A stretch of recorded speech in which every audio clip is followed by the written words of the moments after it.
I'm a member of Lexington Global Warming Action Coalition, which is sponsoring the event tonight. And just for those of you who aren't familiar with it, our mission at Lexington GWAC is to raise awareness on climate change, excuse me, and to promote actions on the part of individual citizens in our town government to reduce greenhouse gas emissions and develop sustainable practices throughout the town. For those of you who would be interested in getting more involved, we meet at the library the first Wednesday every month, and feel free to join us.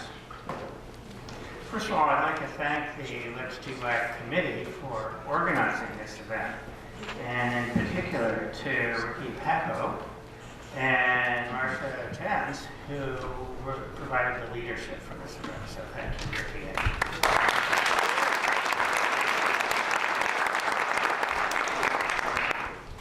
Well, first of all, I think this is a great turnout and appropriate for the book and the talk we have tonight. I'm just completely thrilled to have LesterBrown join us again for his third time to Lexington, and it's really an honor for us. And we're really lucky to be joined with Lester, Matt Rowan, a research associate with him, who's been working with Lester for over 7 years.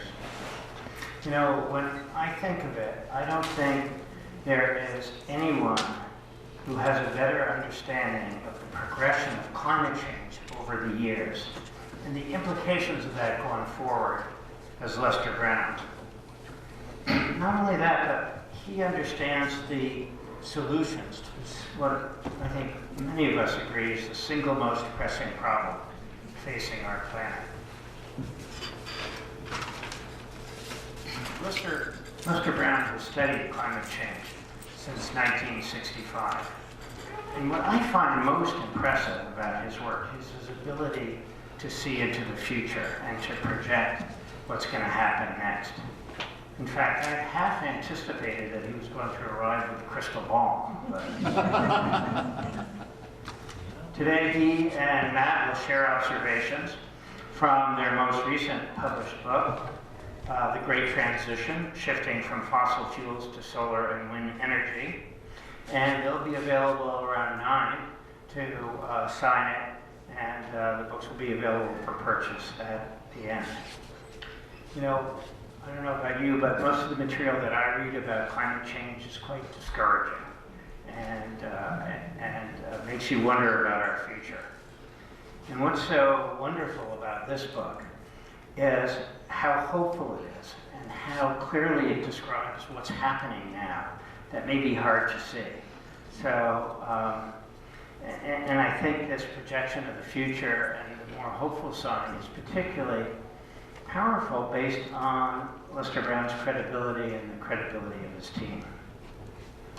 Just as background, Lester earned a master's degree in agricultural economics from the University of Maryland and a master in public administration from Harvard University. He's the recipient of more than 20 honorary degrees and numerous awards, too many to mention, including the MacArthur Genius Award, among others. I can't imagine what the walls of his office look like. He has authored or co-authored over 50 books and is the founder of the World Watch Institute and the Earth Policy Institute. One of the world's most influential thinkers, said the Washington Post of LesterBrown. The guru of environmental movement is how the Telegraph magazine in Calcutta referred to him.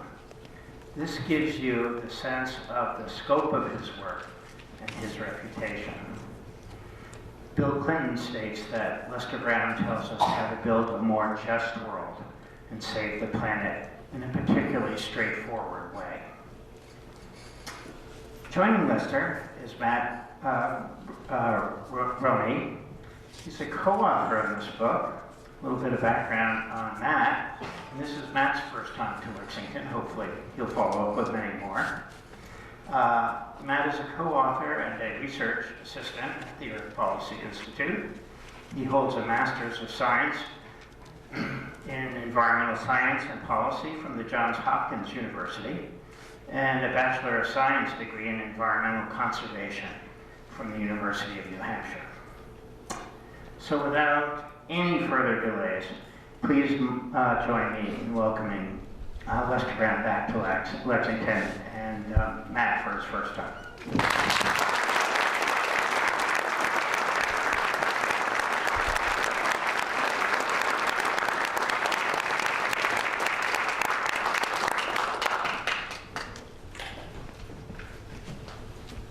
Thank you for coming out tonight. This is at least the third time in Lexington. It could be more. I can't remember all the way back. Some of you may remember the name Liz Carpenter, who worked in the Johnson White House. She was, in addition to being one of LBJ's better speechwriters, she was sort of aide to Lady Bird Johnson. How many of you remember Liz Carpenter? Great.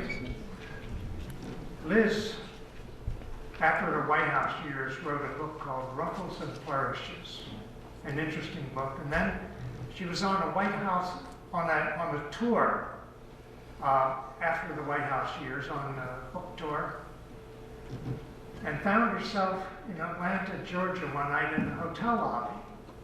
And as she was going through the lobby, her former colleague, Arthur Schlesinger, was sitting in the lobby and said, "Hi, Liz. It's great to see you. I read that book of yours. It's a great book. Who wrote it for you?"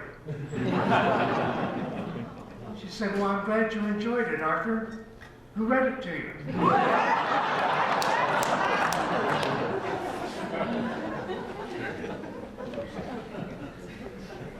As Charlie indicated, I'm going to be talking a bit about the great transition tonight, the shift from oil and coal to solar and wind energy. This is not the first energy transition. We shifted from wood to coal way back. That took a fair amount of time. Then coal to oil, that was faster. And now going from coal and oil to solar and wind is going to be faster still. My own sense is that we're going to see a half century of change compressed into the next decade. The change is going to come very fast. And it's going to be largely market-driven. Governments will play a role, but it's going to be largely market-driven.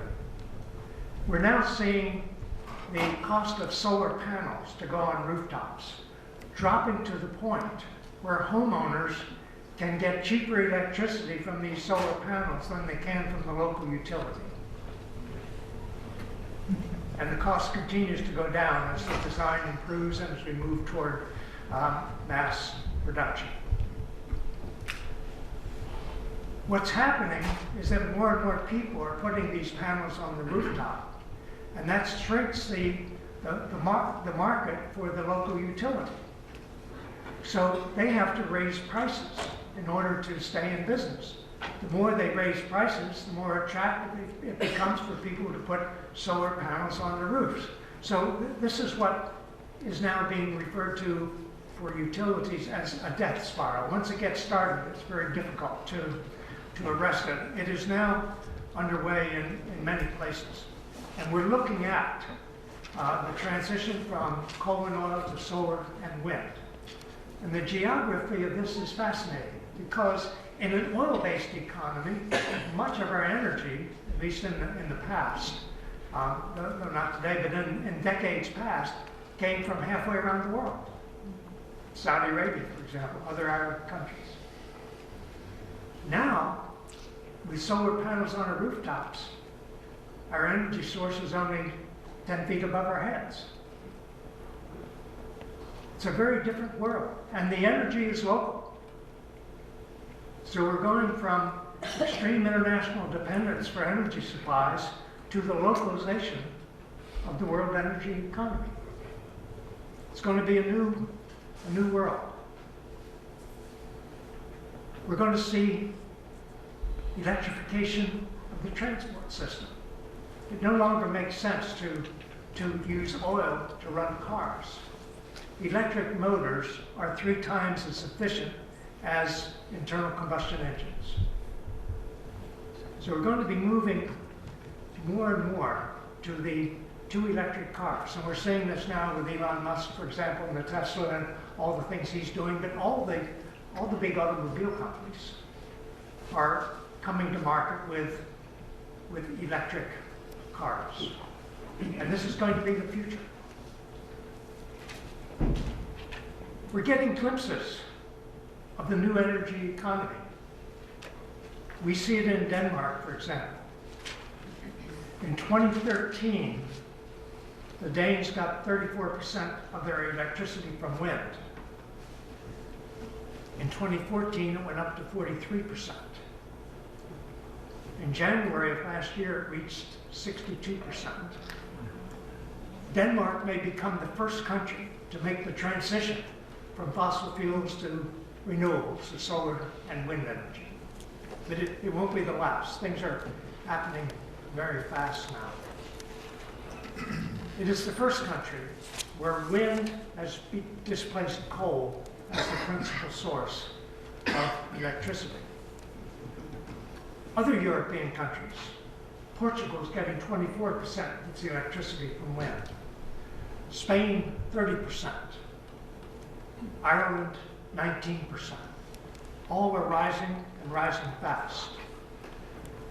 In Spain, wind electric generation has overtaken solar. In Spain, wind electric generation is overtaking nuclear power.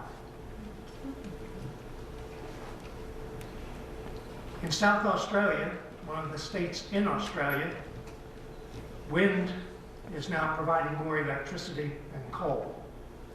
And interestingly, because with coal plants you have to have grids to distribute the electricity, and in Australia, which is a rather spacious country, that can be costly. There are places in Australia now where even if the coal was free, it would be cheaper to get electricity from solar panels.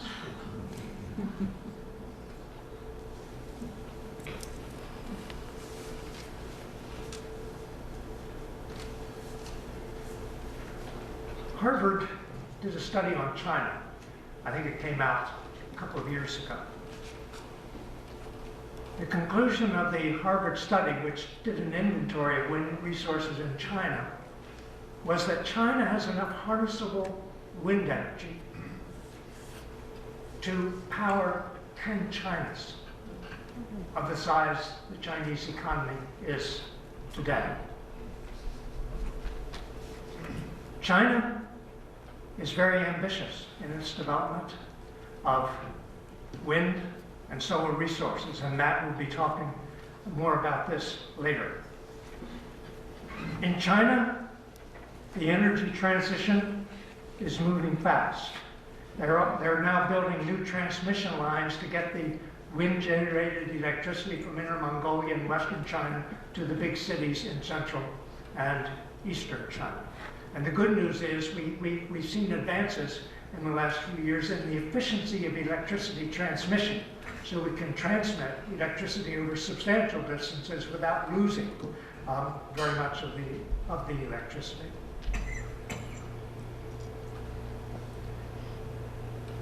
Coal use has peaked in China and begun to decline. Wind has overtaken nuclear power in China. The lines crossed in 2013. So we're seeing a restructuring of the energy economy. I've talked about China, I've talked about the US, a scattering of European countries. One of the drivers behind this restructuring of the energy economy is an NGO, the Sierra Club. How many Sierra Club members in the room? Oh, wow. Wow. maybe a dozen or 15. The Sierra Club launched about a decade ago their Beyond Coal campaign. Their goal was to close coal-fired power plants in the United States. I think when they launched the campaign, there were maybe 520 coal plants. At least 190 have been closed or are scheduled to close in the not-too-distant future. That leaves 330 to go. But the goal that Sierra aspires to is to close every coal plant in this country by 2030. That's a huge shift. Sierra Club is playing a very central role, but there are other groups as well. We've seen the emergence of divestment campaigns. 3 years ago, most of us didn't even know what a divestment campaign was.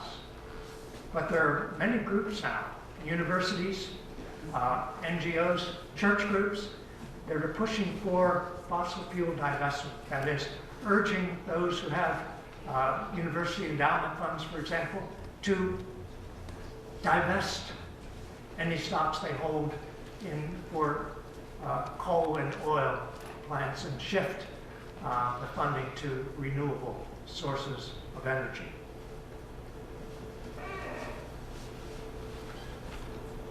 The economics are no longer favoring big oil. Over the last 3 years, the Standard & Poor 500 stock index went up 54%. 3 years, 54%. During that period, Chevron went up 12%, ExxonMobil 11%, Royal Dutch Shell I think was 6%. But the oil companies are not growing very much at all anymore. We're seeing when I look at the CEOs of the oil companies today trying to figure out what to do in this situation in which they find themselves, it reminds me of a deer caught in the headlights of a car at night. You know, they don't know what to do, because up until recently, their world had been a world of growth. It was find more oil, pump more oil, sell more oil. And now suddenly that's changing.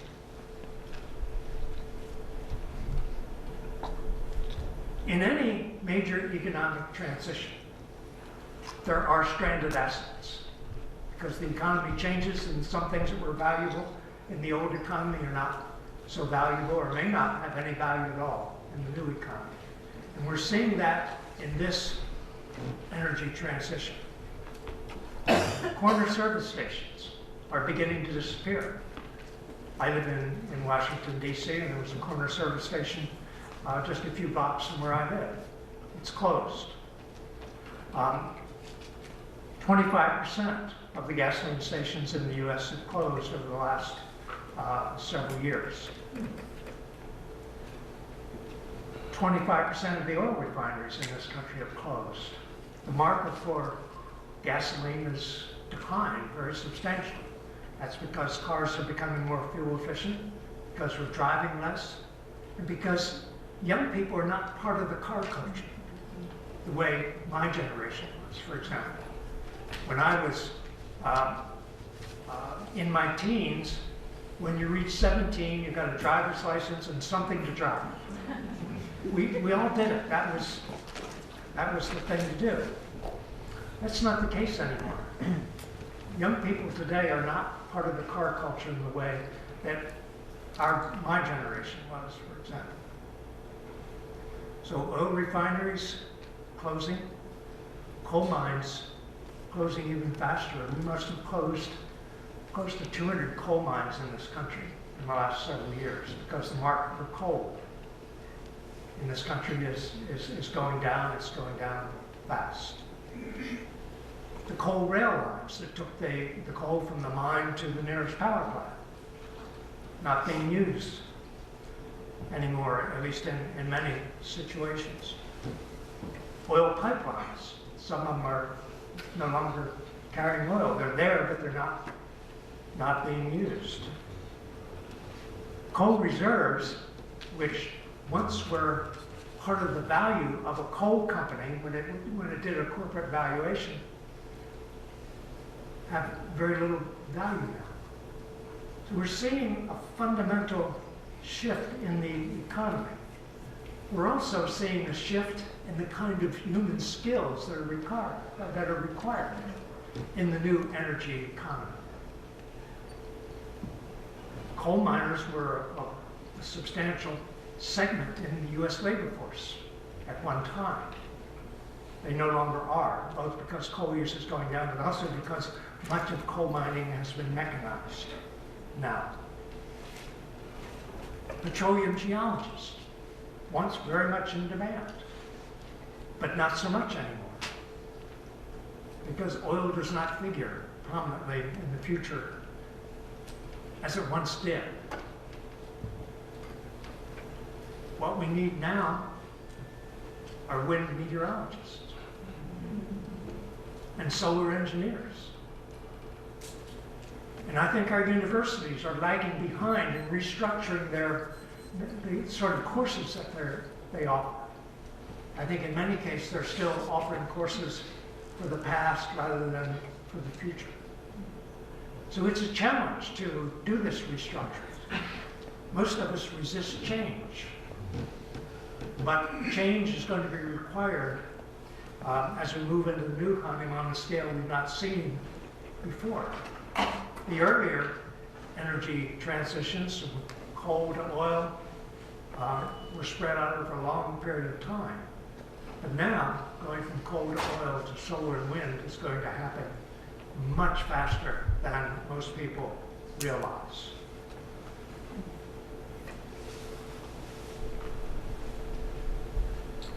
The final point I would make is a very fundamental one. When we were dependent almost exclusively on coal and oil, we were always faced with the fact that the more we use today, the less we would have tomorrow. That's not true with solar and wind. How much we use today has no effect at all on how much is available tomorrow. So, I mean, I don't think we've ever thought about it, but we've broken that link. This is a new energy economy, very different than the one we've known in the past.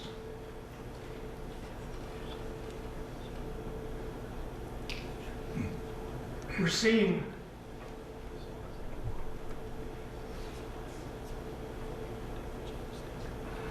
investment in the new energy economy on a huge scale. And nowhere is it more evident than in what the billionaires are doing. For example, Warren Buffett had invested $15 billion in wind and solar energy. And then, a year or so ago, he announced he was investing another $15 billion. Now these are billion, not million. Another $15 billion. Ted Turner is building owns now 7 solar power plants in the southwestern United States. Phil Anschutz, who was an oil and coal guy from Denver, was an oil and coal guy for a long time. Now suddenly he's off oil and coal and investing in wind farms. In Wyoming, investing in 3,000 megawatts of wind generating capacity. I mean, think 3 nuclear power plants or something of that order of magnitude. I mean, this is big. He's not only investing in the wind farms in Wyoming. Wyoming is a wind-rich state, as some of you may know. But he's also investing in a transmission line, a 700-mile line from western Wyoming to California. Wyoming only has, 500,000 people or so. California has 28 million. Wyoming has the wind, California has the people. So you can begin to see the economic attraction of investing in transmission of wind energy from Wyoming to California.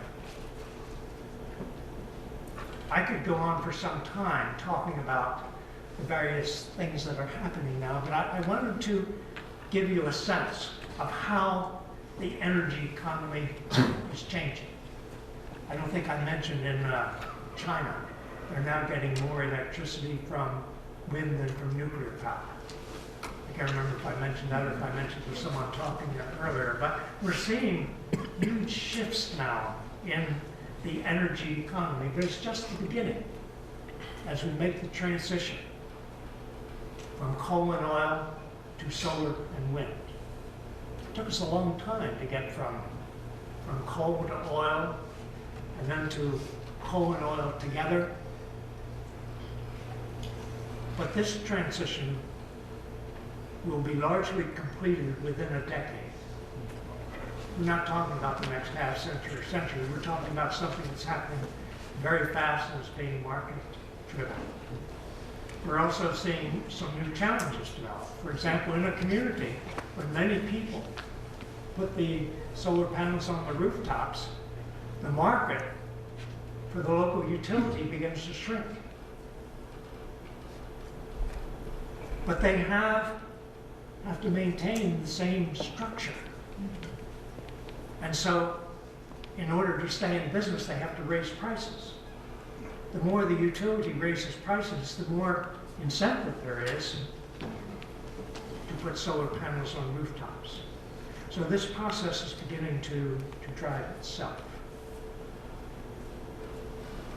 I wanted to simply set the stage for this evening. Matt Roney is going to follow with a graphic presentation, literally, on some of the new trends that we're seeing in the world energy economy. And then we're going to be happy to take questions from you. Again, thank you very much for coming out tonight.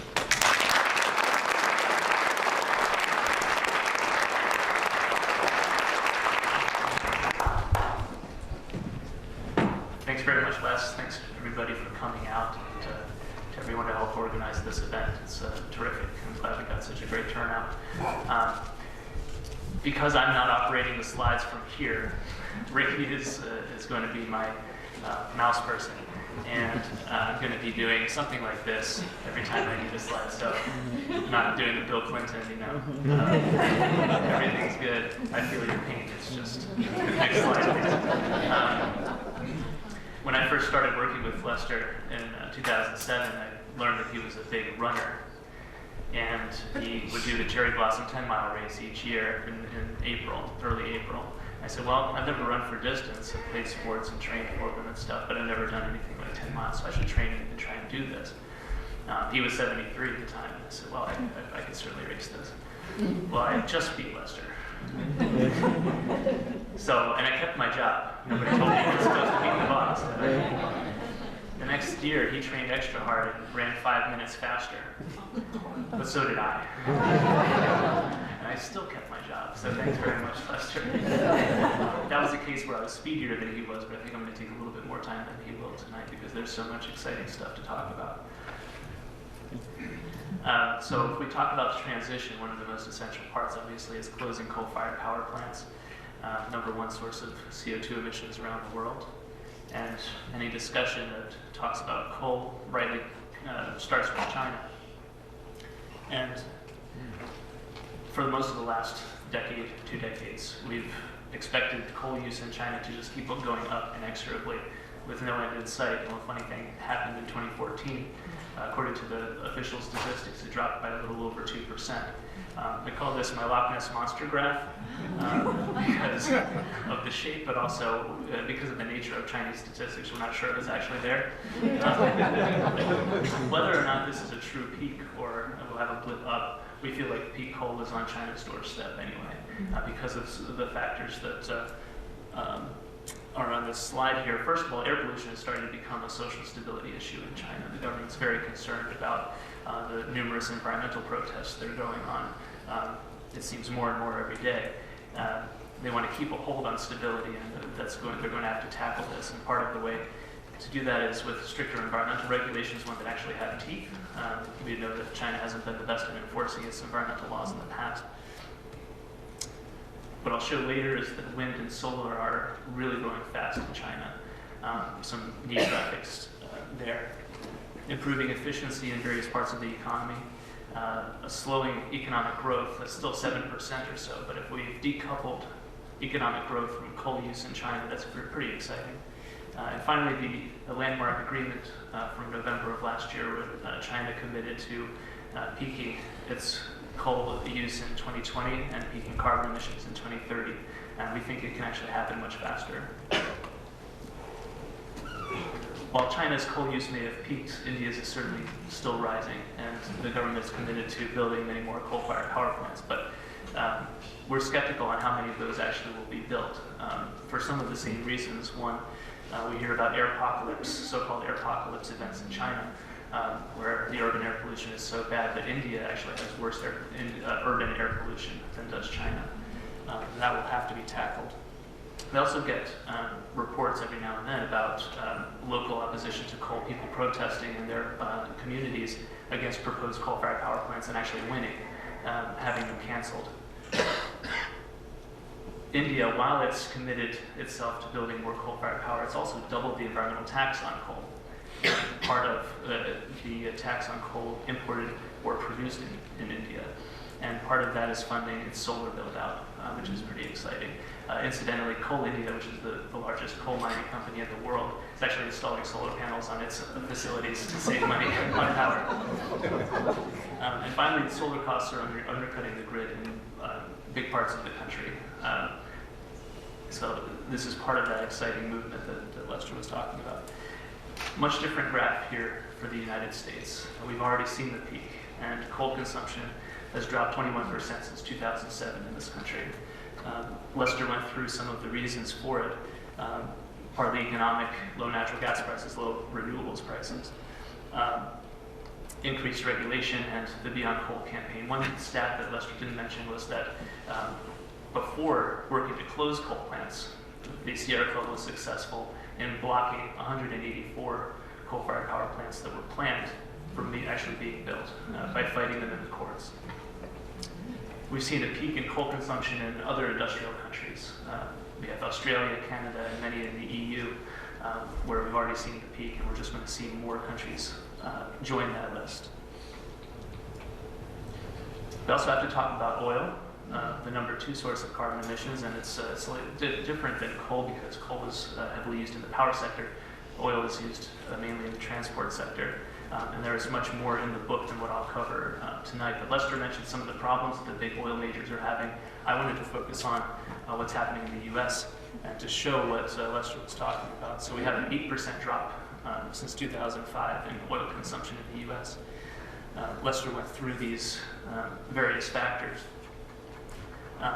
One other one is car sharing and bike sharing, the rise of the sharing economy. Lessening the need to actually own a car beyond young people not being very interested in cars anymore, getting a smartphone versus a driver's license. If you do want to use a car, you can call up Uber or Zipcar or what have you. Now there's this other curve on the chart. The production curve is going way up. And of course that's due to the horizontal drilling, hydraulic fracturing or fracking, creating an oil and gas boom in the United States. And of course, natural gas has been posited as this bridge fuel to a low carbon energy economy. But we have serious concerns and questions about whether that's an accurate portrayal, partly because of the leaks of methane all along the supply chain from natural gas fracking. Methane, a much more potent greenhouse gas than CO2. If we look at full carbon accounting, it may actually be worse for the climate than coal. There are also other concerns. Fracked wells tend to deplete much faster than your typical oil and gas well. And so you have all of this potential wasted investment as you keep on drilling more and more and more. Water and air pollution, of course. And now Oklahoma, which is a hot spot for fracking, has 3 times the earthquakes as California. Almost overnight, and it's been tied to fracking. So we question whether this is a true energy revolution. We're eyeing something that can be that is much more lasting. And that's what you get with renewable energy. So solar is the fastest growing electricity generating technology in the world, growing at more than 50% annually.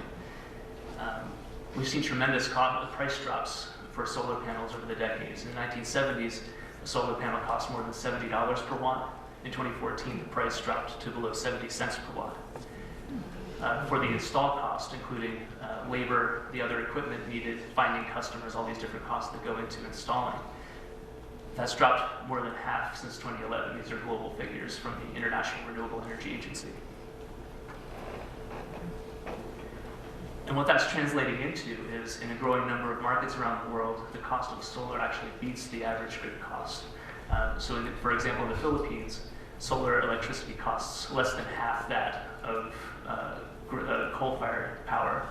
And Germany and Italy, two of the big solar markets on the graph here, which, by the way, both get 7% or more of their electricity from solar now. Solar beats the average grid cost for both residential and industrial sectors. We're also seeing in the United States, the country that invented the solar cell 50 years ago, finally starting to ramp up.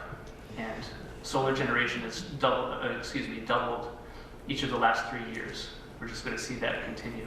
And as it gets more affordable, as consumers have more options like solar leases and power purchase agreements and solar loans, we're starting to see what may be the beginning of the solarization of the U.S. home sector. Already we have 4 out of the 5 top U.S. home builders offering solar panels as standard in all of their homes that they build in certain markets, and that's just expanding out.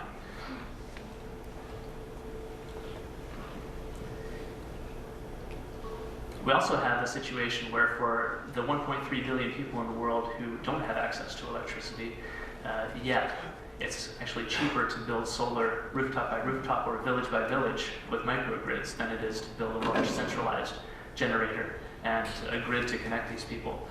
300 million of those folks live in India, where we're seeing some really interesting, innovative models for both getting the solar panels in the hands of villagers, but also financing those projects. So a business called Selco in India secures low-interest rural bank loans for villagers, allowing a low monthly payment, which actually is lower than what they were outlaying for polluting kerosene lamps and for mobile phone charging. And within 3 years, the system is paid for and you get free electricity. The national goal from the Modi government is to reach 20 million households with solar systems, potentially 100 million people by 2022. And another innovative thing that's happening in India, where we have widespread and pretty serious water shortages from overpumping of aquifers, where there are 26 million tube wells that have been drilled and are operated by expensive diesel generators or unreliable electricity from the grid. The government has said we're going to partner with a major solar developer and a major drip irrigation system developer and offer farmers, if you switch to drip irrigation, we will finance this solar-powered irrigation system. You get better yields, use less water, there's less pollution, and the government, by the way, may save something like $4 billion in subsidies for diesel fuel and for the electric grid. Bangladesh is a great example of how fast things can move. The World Bank reported last year that 70,000 solar home systems were going up each month in Bangladesh. We also have another way of generating electricity from solar. It's concentrating solar power, basically using mirrors to concentrate the sun's energy onto a central receiver. Steam is generated, and that spins a conventional steam turbine to generate electricity. It's at a much lower level in terms of installed capacity right now than PV. However, one exciting thing is that thermal storage in molten salts allows generation well past sundown. So some of the plants that are already operating today have 7 or 8 hours of storage, energy storage, and some that are being built today will have 18 hours of thermal storage in molten salts, basically allowing 24 hours a day generation. Now, going smaller scale, one solution is to just use the sun's energy to heat water directly. And in China, as in many other cases, totally dominates this sector. There's enough installed rooftop systems in China to provide hot water to 170 million households in China. It's almost reached saturation point in Israel, where 85% of homes use it, and in places like Germany, Austria, Cyprus, other European countries, it's also quite popular. So solar's growing fast, but from a much smaller base than wind energy.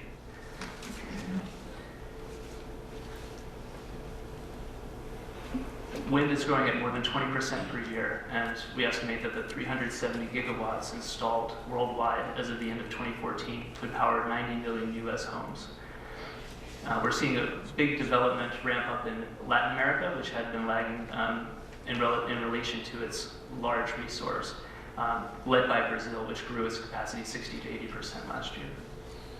And Europe, which had led for over 2 decades in installed capacity, was overtaken by Asia last year, and basically due to what happened in China. China added 23 gigawatts in 2014, which is the most any country has ever done in 1 year. As you can see, that's a pretty steep curve. In the UK and Germany, Europe's 2 top economies, wind is up and coal is down. Both of those countries now get at least 9% of their electricity from wind. And the Danish government estimates that by 2016, next year, wind will be the cheapest source of electricity, coming in at half the cost of new coal or gas power. Now, the United States actually leads in the terawatt hours generated from its wind farms, and part of that gets to what Lester was talking about with the transmission lines. The build-out of wind turbines in China has far outpaced the development of the transmission and grid system. They're tackling that problem, but it means that some of those wind farms are still not connected. Whereas in the United States, we have the production tax credit as a very good incentive to generate more kilowatt hours. The cost of wind power in the United States has gone down by 60% since 2009, and now we have 9 states getting at least 12% of their electricity from wind. That includes Iowa at 28.5% in 2014, and South Dakota at 25%. Texas, while the #1 oil producer, is now the #1 wind producer in the US. Actually, as we show in this slide, if Texas were its own country, it would be #6 in between India and the UK in terms of build-out of wind. Last year, for the first time, wind overtook nuclear as an electricity source in Texas. And here's the graph Lester was talking about with wind overtaking nuclear in China. China, the country that's building the most nuclear power plants of any other country.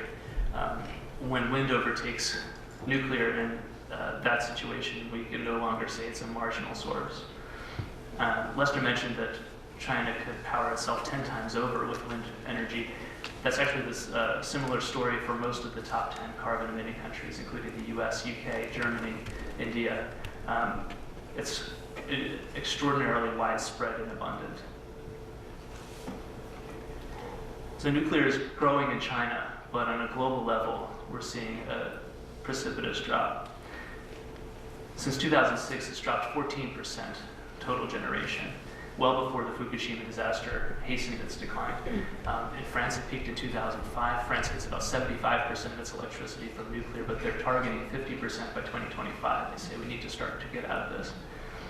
In the United States, the country with the most nuclear plants operating today, about 99, the peak happened in 2010.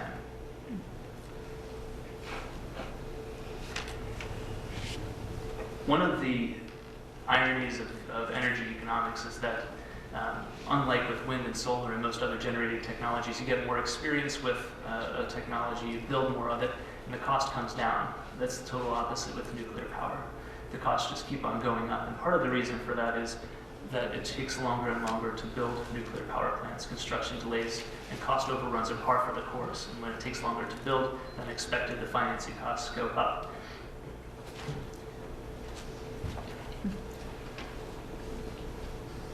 I think we skipped 2, maybe. Okay, good.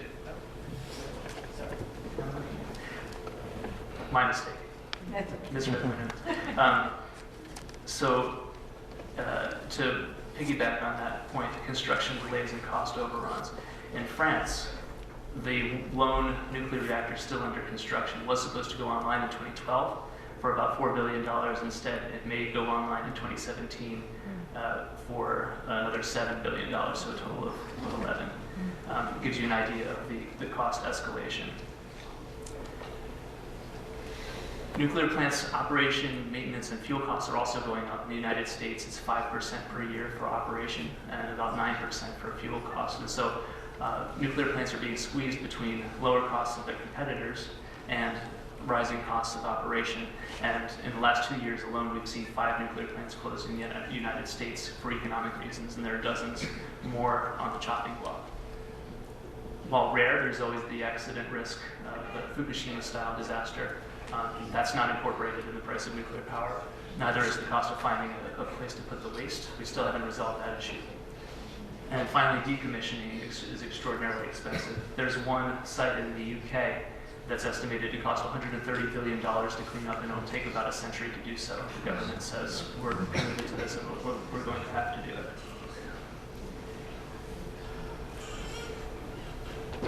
So while we're looking for low carbon sources of energy to tackle climate change, it simply makes more sense from an economic and a speed standpoint to build out our wind and solar resources rather than committing to a new generation of nuclear power plants. Once we build them, the fuel is free, abundant, and cannot be depleted. So one complementary technology to wind and solar in the areas where it's available is geothermal power, which can ramp up quickly if needed or generate 24 hours a day.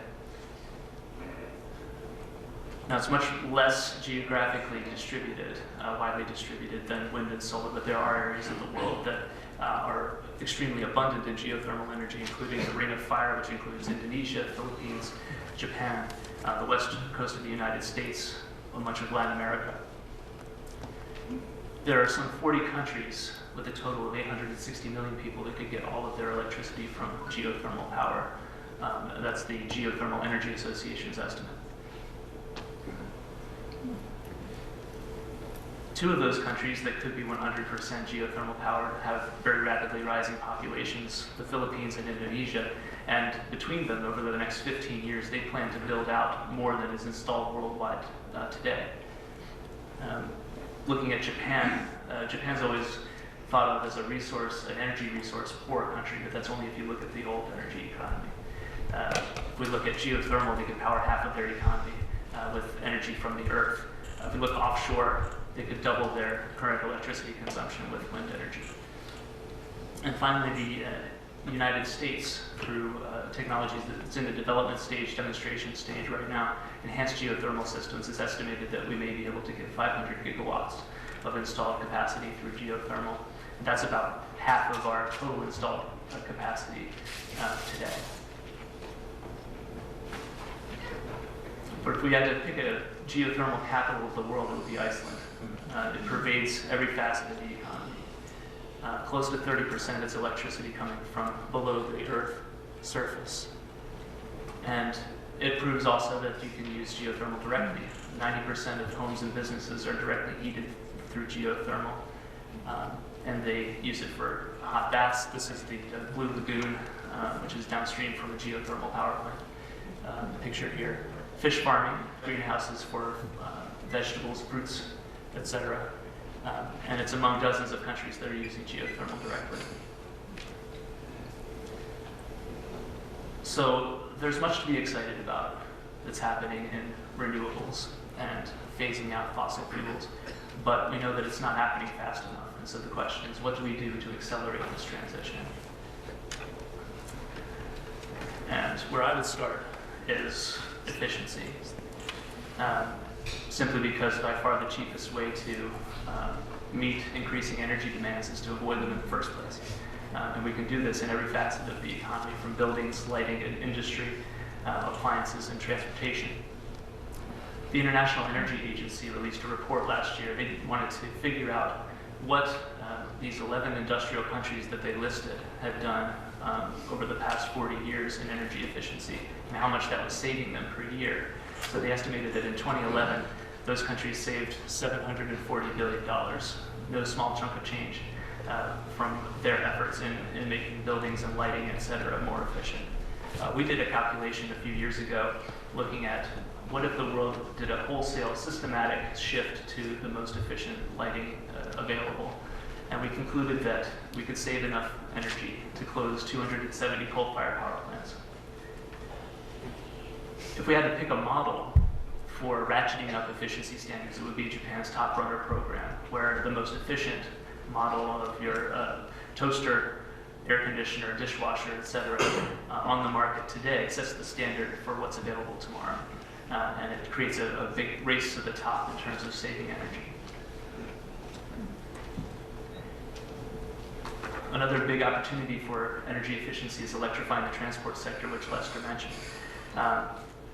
The good news is that one of the huge costs of electric vehicles being the battery system, we're seeing amazing price drops in that area as well. 14% per year since 2007 was the estimate in a recent paper in Nature Climate Change. Another interesting statistic that just came out, about 40% of all electric vehicles ever sold were bought in 2014. And so we're starting to see a scaling up. Now, of course, if we shifted a substantial portion of our car fleet to EVs today, we would get substantial carbon savings even with the electricity mix with coal, natural gas, and renewables, etc. But of course, the goal is to run those cars on clean electrons. And what we know is the estimate, about $1 per gallon of gasoline equivalent is what it would cost to drive on wind. This is in Spain, this is a Nissan Leaf being charged up, and as Lester mentioned, 20% of electricity in Spain is coming from wind, so it's likely that this car is getting a little bit of that advantage. Finally, the international bank UBS released a report last year saying that battery costs are going to come down by another 50% by 2020, making EVs fully cost competitive with conventional vehicles. And so at that time, if you go to the dealership and you see an EV and a regular, and an old internal combustion engine vehicle, and you say, well, I can save $2,400 per year in fuel by buying an EV, and they cost the same off the lot, it's a no-brainer. And they're saying that within a few years after that, a solar system plus a battery pack plus an electric vehicle is going to be affordable for most folks. They were looking at the European market, but it's probably going to spread farther than that, and be able to pay that off within several years. Of course, one of the most effective ways to accelerate the transition would be to have full cost accounting of fossil fuels. If the market tells us that fossil fuels are cheap, they are of course not. We just don't pay those costs in the price of power that we buy. An estimate from the Harvard Medical School several years ago of the costs, the hidden costs of burning coal in the United States was something like $345 billion per year in increased medical costs and climate costs. We all pay them in some way, but it's not incorporated into the price of coal. So the World Bank released a report last year saying that some 40 countries had already priced carbon in some way or were planning to do so in the next few years, either through a carbon tax or a cap and trade system. And that when China rolls out its national cap and trade system, starting in 2016, 1/4 of carbon emissions would be priced in some way. Now, Australia has since dropped out of this team. Not a very good move, but the Abbott government ran on that. So I'm not sure of the share of carbon emissions being priced at this point. But it gives a sense that people are thinking about it and it's starting to grow. As I start to wrap up, I want to make the point that the business community, Lester mentioned the billionaires, but we also have investment banks channeling tens of billions into renewables, Goldman Sachs being one. We also have corporations starting to really commit themselves to clean energy. The EPA lists more than 600 schools, businesses, and other institutions that are getting 100% of their electricity from green sources. This includes Staples, Intel, Kohl's, all household names, Unilever. Walmart is going to put on 400 more solar systems onto its facilities over the next 3 years. to reach a total of 660. And they say, we save money on this. This is good for our bottom line. We're not doing this necessarily for the environmental benefits. We just know that we're saving money. Apple has just recently announced a 25-year agreement with First Solar to get all of its electricity for its California operations from a big solar farm that I believe will be finished at the end of next year, if not then in 2017. And Google has plans to be 100% renewable power. It's shown us quite a nice visualization of what the new energy economy looks like. Here's an old oil and gas field in California that's been transformed into a solar field, 80 megawatts. Bloomberg New Energy Finance had an annual summit a couple of weeks ago, and this is one graph that got a lot of attention, showing that in 2013, more no-carbon, low-carbon energy capacity, electricity generating capacity was added worldwide than the old fossil fuel energy economy. And the gap is just going to continue to grow. So imagine how much faster that gap could widen if we had anywhere close to full cost accounting of fossil fuels. Oops, sorry. So I'll just leave you with this. Every country is going to have the mix that makes sense for it. Hydro, geothermal, wind, solar, it's all going to come together. But what we hope to see is that developing countries can leapfrog into the new energy economy and not make the mistakes of the developed world. And we're all going to benefit from cleaner air, cleaner water, and a more stable climate if that can happen. Thank you very much.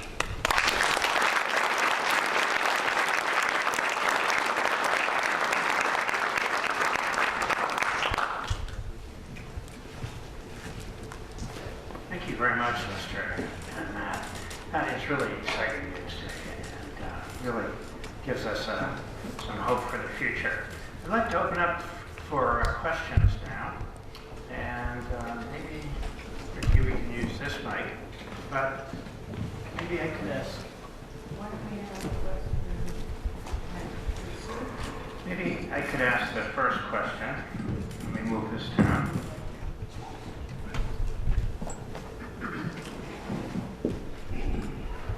And I'm not sure if you have the answer for this, but I think I heard on the news today we just passed 300 parts per million, 400 parts per million on the CO2 in the atmosphere. So I'm wondering what the implications of this change in the next decade is to the concentration of CO2 in the atmosphere. I don't know if you've been able to estimate that. Well, we haven't done the calculation for what's already baked into the cake and what we can expect for rising parts per million of CO2 for various scenarios about how fast we move. We certainly know that 400 is a level we never wanted to reach and already considered dangerous in terms of climate forcing. So that just gives us more impetus to accelerate the transition and hopefully gives people pause and helps to make people more aware that we need to move fast. We don't know where the tipping point is, where climate change will spiral out of control, but we know it's coming. So the question is, will we move fast enough? Just to put the 400 parts per million in perspective, as I recall, Matt, when the Industrial Revolution began, it was about 350 parts per million.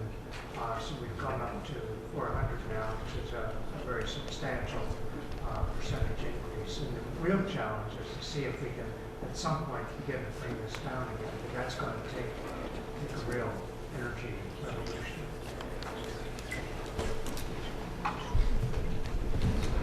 Line up with the... Yeah, why don't we line up?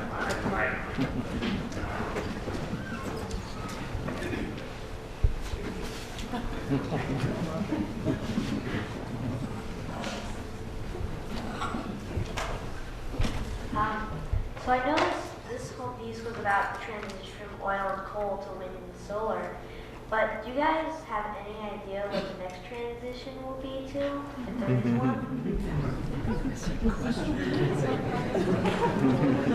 No.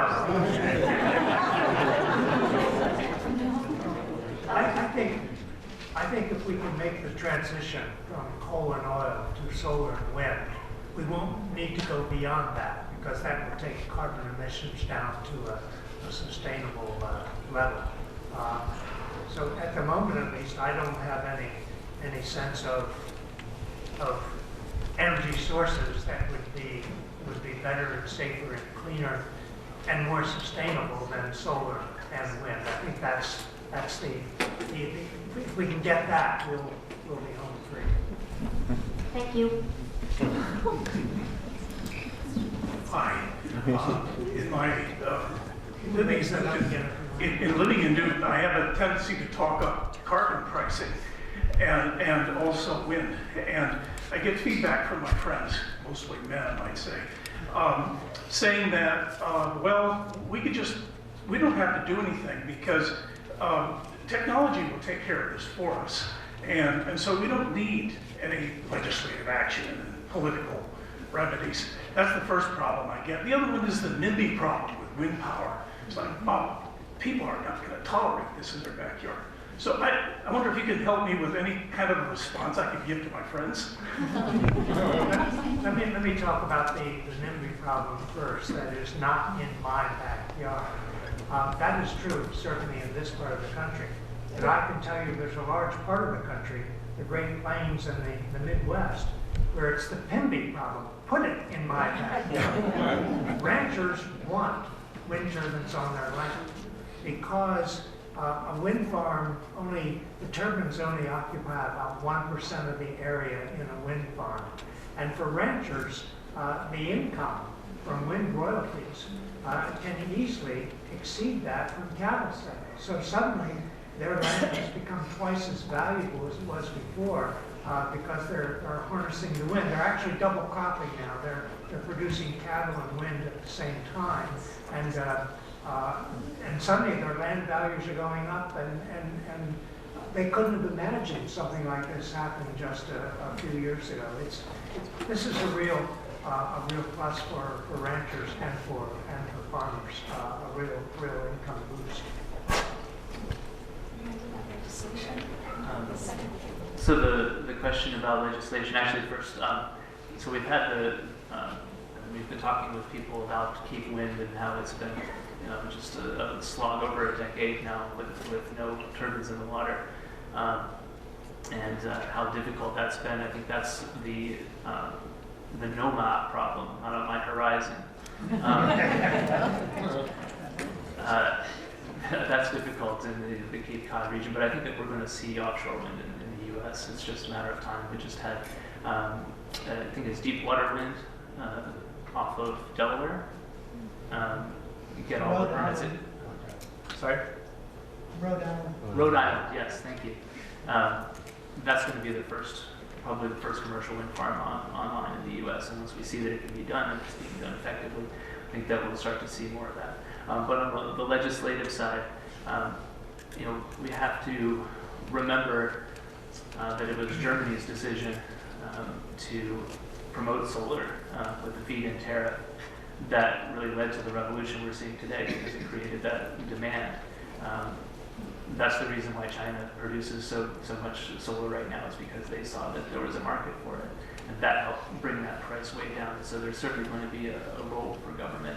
One other reason that is important is to create the policy environment for some of these technologies to take hold. If you have utilities fighting back tooth and nail to keep distributed solar from catching on, to repeal net metering, or put a charge on bills, like there is some role for the government there to figure out how to make it work. California's 1.3 gigawatt storage mandate is going to have, is probably one of the main reasons why Tesla is going into the battery arena. They see a big market that they can get into almost immediately. So I think that there is an argument to be made for governments. I'll just make a comment that I'm from Wyoming. I grew up in Cheyenne, and when I go back there, I'm amazed at the number of wind farms that have sprung up all around that city and all around the state. And I frankly think they're quite beautiful. I don't mind them at all. But that's not my question. My question is, are there hidden problems that you didn't talk about tonight that have to do with fueling the electric car economy, for instance, and extensive mining to come up with all the metals that we need to build batteries comes to mind?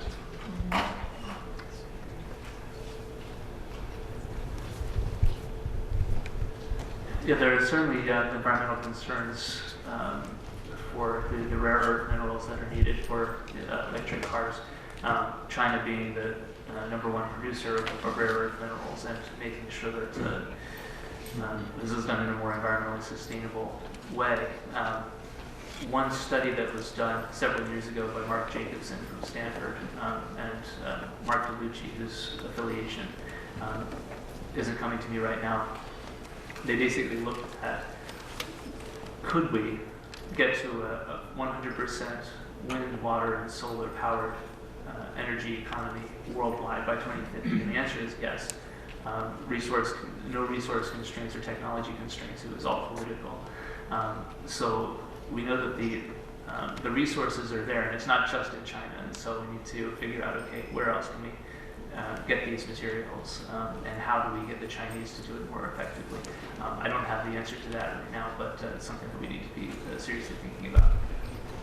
And thinking of the sort of aesthetics of wind farms, I too find wind turbines turning in the wind a very satisfying sort of, I mean, it's a very peaceful, in sync with nature thing.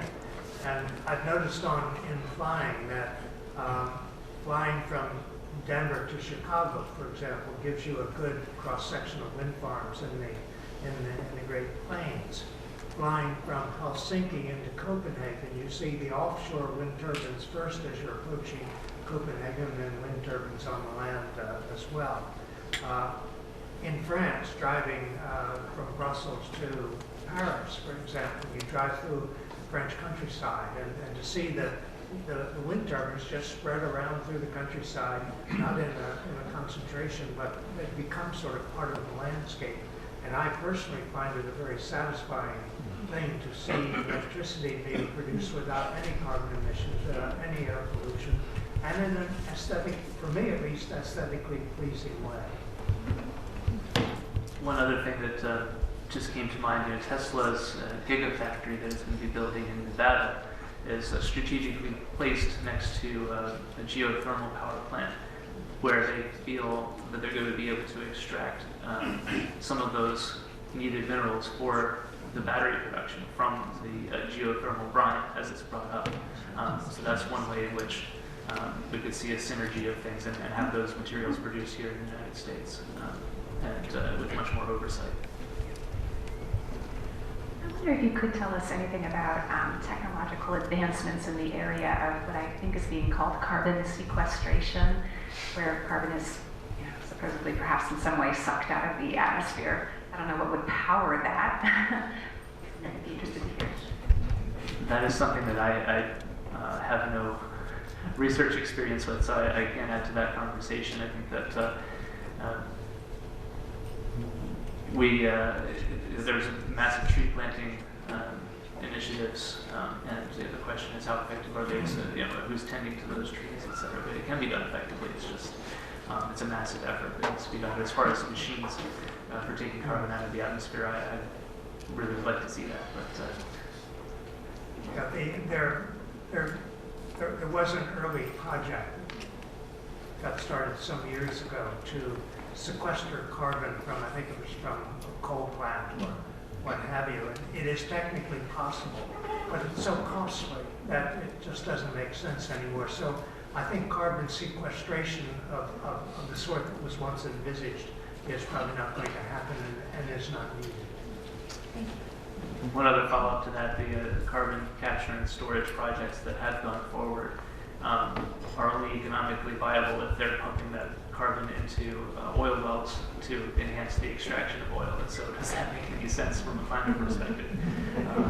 I don't think so. Rick Cutler from Climate Exchange. First off, thank you so much. This was very, very inspiring. I've been slogging along studying this for years, and it's hard to keep. So I'm wondering if you're familiar with a book by David McKay called Sustainable Energy Without All the Hot Air, because he has some very similar graphs of things you were talking about. And as positive as everything you have here is, my concerns are a combination of economic growth and population growth are still exceeding, even though we're becoming more efficient, we are still putting out more emissions each year just because of growth in those two main areas. And do you have any comments on that? I don't know if you're familiar with that book, but he lays out if we wanted to get all of our energy totally from renewables, it would be difficult at the level that we use now and the growth both in population and economies. Let me just point out that one of the interesting questions is, what is economic growth? I mean, if you have a large oil well go its top in the Gulf of Mexico, and we spend billions of dollars trying to get it under control. Improves GDP, yeah. I mean, the economy's really been growing down there. It's record economic growth in the Gulf region, but that's not what the game is about. That's not what we want. So I think the measuring devices that we've been using are not up to what we're looking at. On the population growth issue, this is one of my principal concerns, because we are adding 80 million people a year, and we have been now for the last few decades. And the problem is that we're already overcutting our forests, overgrazing our grasslands, overpumping our aquifers, overfishing our fisheries with the current population. And the current population's needs are not always adequately satisfied today. So I think the sooner we can get the brakes on population growth, the better. And the key to this is that there are a large number of women, numbering in the hundreds of millions, who would like to plan their families today, but who do not have access to family planning services. So getting those women reproductive health care and access to family planning services, these are women who want these services and not able to get them. It wouldn't cost that much, and it would be sufficient to actually stabilize world population, just making sure the women who want to plan their families have the means to do so. That I find to be exciting in the sense that it doesn't take that much in the way of resources. I mean, the amount of funding it would take to fill the needs of these women for reproductive health care and family planning services is so small it would get lost in the rounding of our defense budget. But it may be more important than our defense budget in terms of long-term security. One thing I would add, or a couple of things. One is, I'm familiar with Dave McKay's book. I think it's a great publication. I think that's one reason why we need to have the massive efficiency gains that are possible and are cost effective. It makes economic sense to do this. We just have to convince people to do it using electric arc furnaces for industrial purposes, et cetera. One other thing on the population issue, as we move to cleaner sources of energy and hopefully leapfrog in rural areas in developing countries, I think that's a massive opportunity to increase public health, to improve public health. You know, no longer the individual pollution from burning dung or coal or whatever, and in that way reduce fertility. If you have greater health, then you could potentially have a massive reduction in fertility. So I think that's one connection that we can make. Thank you. Well, thank you for being very encouraging on things for a change. I think the last question just partly answered my question. I've been a fan of your work since World Watch and Plan B. And which leads me to ask, as market forces seem to be addressing the energy issues, what else should you keep worrying about and focusing? Where are what are the other clear and present dangers and things we can do? In terms of challenges facing our civilization, it seems to me that climate is the biggest, because it's going to affect everyone in the world. In terms of the other important thing, and this is part of the population stabilization question, is that there are close to 1 billion people in the world today who are not adequately nourished. They're not getting enough food, and they cope with this by, in many cases, by actually having foodless days. This is true in Nigeria, it's true in Peru, it's true in Pakistan and India, where the poor families literally cannot afford to eat every day. So they get together on Sunday evening and say, well, this week we won't eat on Wednesday and Saturday, for example. I mean, it's hard for us to imagine that this is a real part of the world in which we're living. So the close to 1 billion people who are on the lower rungs of the economic ladder and barely hanging on need help. And we're not at the moment making much progress in reducing the number of hungry and malnourished people in the world. It needs some basic rethinking at the international level and by national governments, including the government of the U.S. What about what? As a major basis imposition. Well, the water issue is a major one. It's so important that that's what my next book is going to be on. It's called When the Wells Go Dry. And what we are now seeing in many parts of the world is overpumping. In this country, for example, it's in the southern Midwest and the Great Plains. The so-called Ogallala aquifer is essentially a fossil aquifer. That is, it does not naturally recharge. So as you pump it down, and eventually, the wells go dry. So the irrigated area in Texas has declined, the irrigated area in Oklahoma has declined, and the irrigated area at least in southwestern Kansas, may also decline as the wells continue to go dry. In India, water tables are falling in every state. And I mean, there are 21 million irrigation wells in India. You don't have to have a license to drill an irrigation well. But this is politically difficult to deal with, so governments, keep hoping they can pass it on to the next administration. But India's in some trouble now on the water front, and it's not clear to me exactly how that's going to be worked out. They don't have a lot of slack in their consumption levels, to reduce them as we do, for example, if it becomes necessary. So the water issue, I think, is one of the most underestimated issues we're facing today. We talk a lot about climate change, and justifiably, but water may be a more imminent threat to food security and therefore to political stability in many parts of the world. If I were to pick one indicator that I think will tell us more about our future than any other, it would be the world price of grain.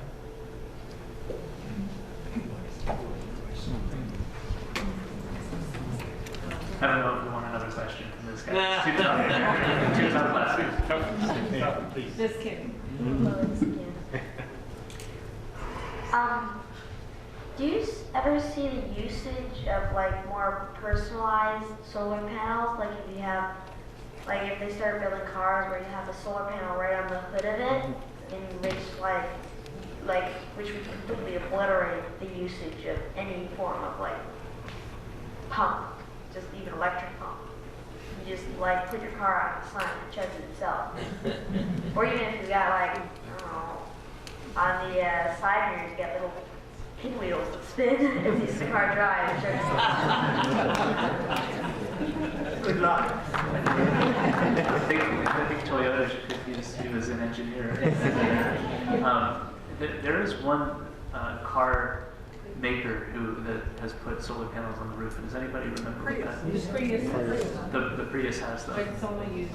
There's a few cars, they can use them for heat in the car. Okay, so there you go. There are big efforts to build out solar installations on parking lots. is a major potential resource to be tapped, and it makes a whole lot of sense. And so as the electric car fleet builds, you can just plug into those electric carports when you go shopping or whatever. But the pinwheels I haven't seen yet.